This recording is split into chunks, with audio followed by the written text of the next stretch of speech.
नमस्कार, बहुत स्वागत है आपका। आप देख रहे हैं खबर उत्तराखंड पर पावर सेंटर का शो। मैं हूं आशीष तिवारी। आज इस शो में हम जो बात करने जा रहे हैं वो सीधे तौर पर राजनीतिक मसला तो नहीं है, लेकिन राजनीति उसमें आ गई है और राजनीति ही तय करेगी कि ये मसला कैसे राजनीति से दूर रह सकता है। बात बद्रीनाथ में कथित चढ़ावा चोरी की हो रही है।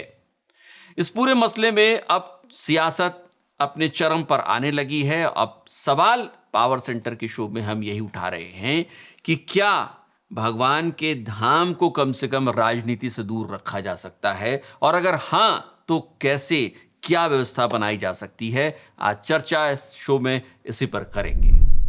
बद्रीनाथ में चढ़ावा चोरी हो रहा है, ये लगभग अब साफ हो गया है। प्रमोद नौटियाल, जिन पर आरोप है, जो बीकेटीसी के अध्यक्ष के निजी सहायक हैं, व्यक्तिगत सहायक हैं, उन पर आरोप हैं कि उन्होंने थाल गणना के लिए जो चढ़ावा आता था उसमें से कथित रूप से चोरी की। उन पर ये आरोप लगे, बेहद गंभीर आरोप लगे, हिरासत में लिए गए। न्यायिक हिरासत में 14 दिन के लिए गोपेश्वर कोर्ट ने उनको भेज दिया है। ये अब तक का घटनाक्रम है। इसके साथ ही जांच हो रही है।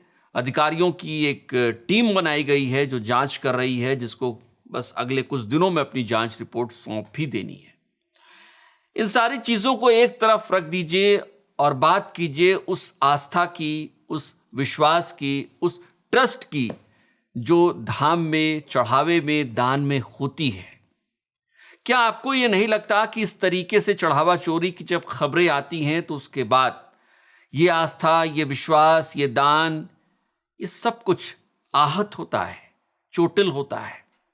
जो लोग अपनी आस्था के साथ दान करते हैं कि इस दान का उपयोग शायद किसी बेहतर काम में होगा, उसे चोरी कर लिया जाता है और उसे अपने व्यक्तिगत कामों में लगा दिया जाता है। ये न सिर्फ हमारे सिस्टम का फेल्योर है, हमारे धामों का फेल्योर है, बल्कि कई सवालों को खड़े करने वाली घटना भी है। सवाल यह है कि क्या बीकेटीसी की, बहुत लंबा नहीं करेंगे इस एपिसोड को, आपके बीच कुछ ज्वलंत मुद्दे रखेंगे, कुछ सवाल रखेंगे और आपकी राय भी चाहेंगे। इसलिए गुजारिश ये भी है कि इस वीडियो को पूरा देखिएगा और अपनी राय कमेंट बॉक्स में जरूर रखिएगा।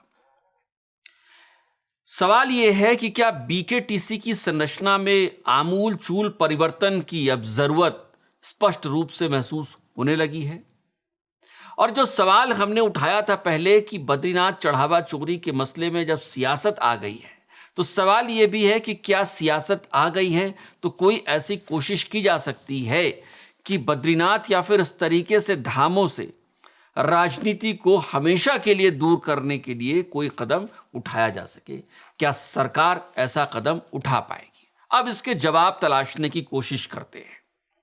चूंकि सवाल राजनीति से जुड़ा हुआ था तो राजनीति आई कैसे, इसके लिए आपको थोड़ा सा रिकॉल कर देते हैं।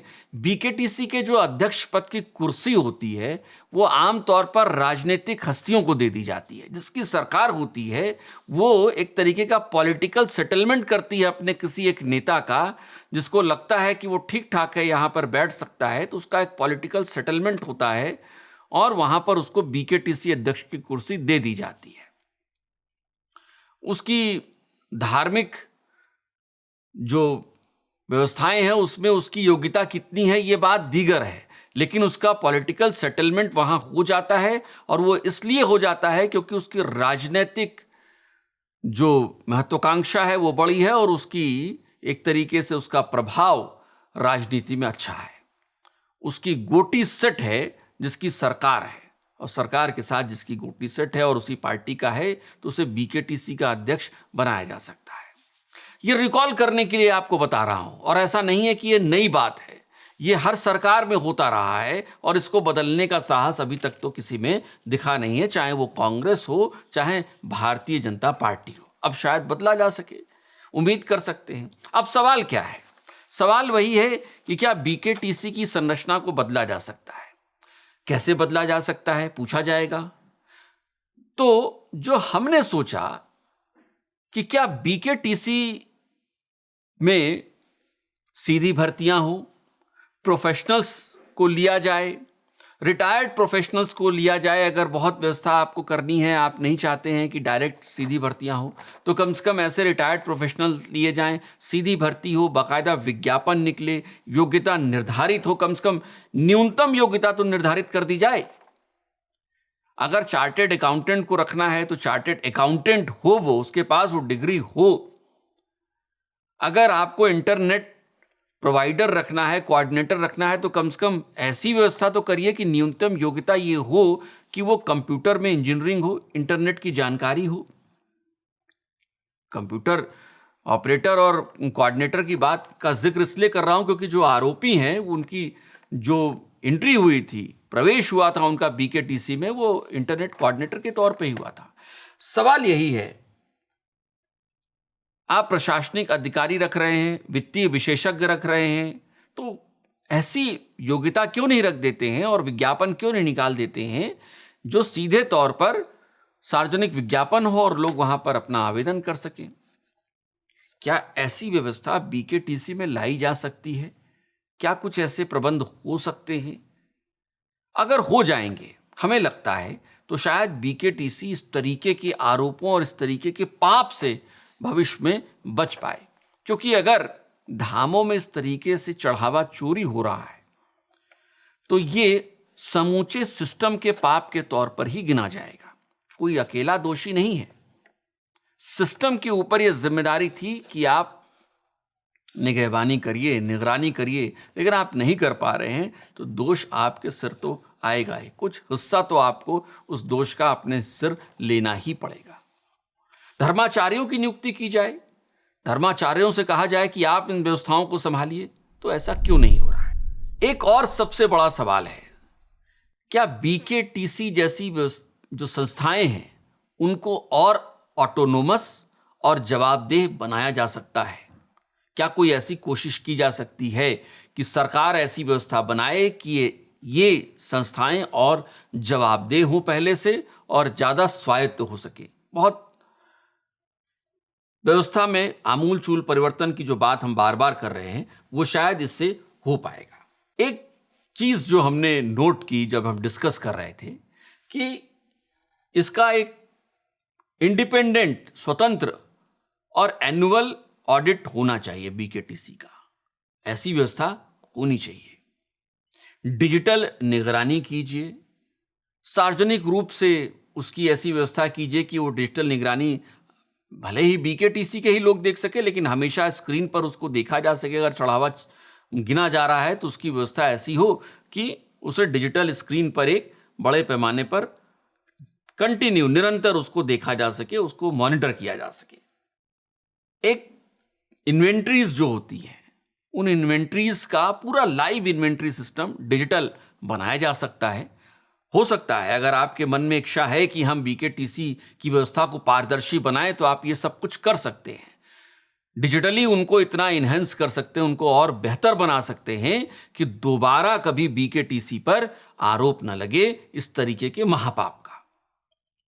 ये हमारी बात है और हमें लगता है कि शायद इससे इत्तेफाक भी आप भी रखते होंगे।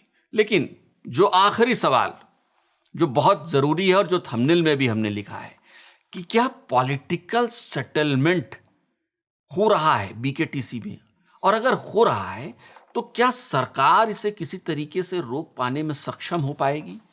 क्या मौजूदा सरकार कोई ऐसी नजीर, ऐसा उदाहरण पेश कर पाएगी कि बीकेटीसी की व्यवस्था में न सिर्फ आमूलचूल परिवर्तन हो, बल्कि इस तरीके के पॉलिटिकल सेटलमेंट्स को हमेशा के लिए खत्म किया जा सके?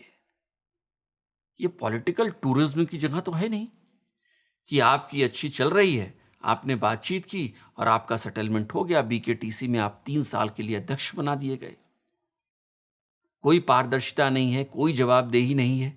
आप अध्यक्ष तो हैं और इतने महत्वपूर्ण संस्था के आप अध्यक्ष बन जाते हैं और आपका पॉलिटिकल बैकग्राउंड भी है। पॉलिटिकल बैकग्राउंड होना कोई गलत बात नहीं है, लेकिन उसमें पॉलिटिक्स का होना, ये मुझे लगता है कि शायद गलत बात है। और ये सवाल हमारा है कि क्या इस तरीके के पॉलिटिकल सेटलमेंट को खत्म करने की व्यवस्था भी सरकार कर पाएगी? ये एक महत्वपूर्ण सवाल है और ये सवाल हम आपके लिए भी छोड़े जा रहे हैं कि क्या बीकेटीसी में ये चढ़ावा चोरी की खबरें, भगवान न करे, भगवान बद्रीनाथ न करे, इस तरीके की खबरें हम दोबारा देखें, दोबारा सुने और फिर आपके साथ कभी दोबारा हम ऐसे प्लेटफॉर्म पर चर्चा करें। इसके लिए क्या ये ज़रूरी है? जो सवाल हमने आपके बीच छोड़े हैं, अपनी राय कमेंट बॉक्स में ज़रूर बताइएगा। और आखिर में आपसे गुजारिश की चैनल को अगर अब तक आपने सब्सक्राइब नहीं किया है तो चैनल को सब्सक्राइब करना और बेल आइकन दबाना मत भूलिएगा। और अगर ये वीडियो आपको बेहतर लगा हो तो इसे भी लाइक करते जाइएगा। नमस्कार।